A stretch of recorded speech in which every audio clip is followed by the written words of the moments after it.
এবং একটি আল্ট্রাসোনোগ্রাফি করে ডায়াগনোসিস করে থাকি, এবং ডায়াগনোসিস করে এটাকে মূলত আমরা ৩টা গ্রেডে ভাগ করে থাকি, গ্রেড 1, গ্রেড 2 এবং গ্রেড 3।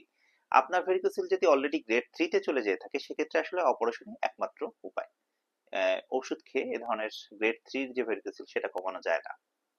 এখন গ্রেড 1 বা গ্রেড 2 এর ক্ষেত্রে অনেক সময় আমরা ওষুধপত্র ইউজ করে থাকি, বাট আমি আগেই বলি যে ওষুধে আসলে খুব বেশি ভালো কাজ করে না, অনলি 20-30% ক্ষেত্রে, অর্থাৎ মাত্র 20 থেকে 30 ভাগ ক্ষেত্রেই মূলত কাজ করে।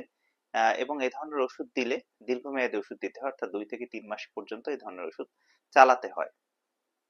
তো আমরা মূলত এইসব ক্ষেত্রে, অর্থাৎ গ্রেড 1 বা গ্রেড 2 এর ক্ষেত্রে অবজারভেশনে থাকতে বলি রোগীকে, অর্থাৎ এটা বাড়ে কিনা সে বিষয়ে মাঝে মাঝে আল্ট্রাসোনোগ্রাফি করে দিই, এবং হচ্ছে এক ধরনের পেইন কিলার দিয়ে থাকি। যদি ব্যথা হয় সেক্ষেত্রে আমরা পেইন কিলার খেতে বলি। আর ওষুধ হিসেবে আমি যেটা বললাম, ওষুধ হিসেবে আমরা নরমাল আলাম এক ধরনের ট্যাবলেট দিয়ে থাকি 2 বেলা করে। এ ধরনের ট্যাবলেটটি আপনি 2 থেকে 3 মাস সেবন করলে কিছুটা উপকার পেতে পারেন। অলরেডি আমি আগেই বলেছি যে মাত্র 20 থেকে 30 ভাগ ক্ষেত্রে এটা মূলত কার্যকর হয়। তো এখন গ্রেড 3 তে যদি চলে যায়, অথবা গ্রেড 1 বা গ্রেড 2 এর পেশেন্ট, বাট এই মুহূর্তে চিকিৎসা চাচ্ছেন, সেক্ষেত্রে হচ্ছে সার্জারি হচ্ছে একমাত্র ভরসা।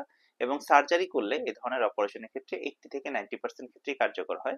কিছু কিছু ক্ষেত্রে দেখা যায় যে কার্যকর হয় না, সেটা অপারেশনের টেকনিকের কারণে হয়ে থাকে। অনেক সময় সার্জনের এক্সপিরিয়েন্স যদি কম থাকে, সেক্ষেত্রেও সমস্যা হতে পারে।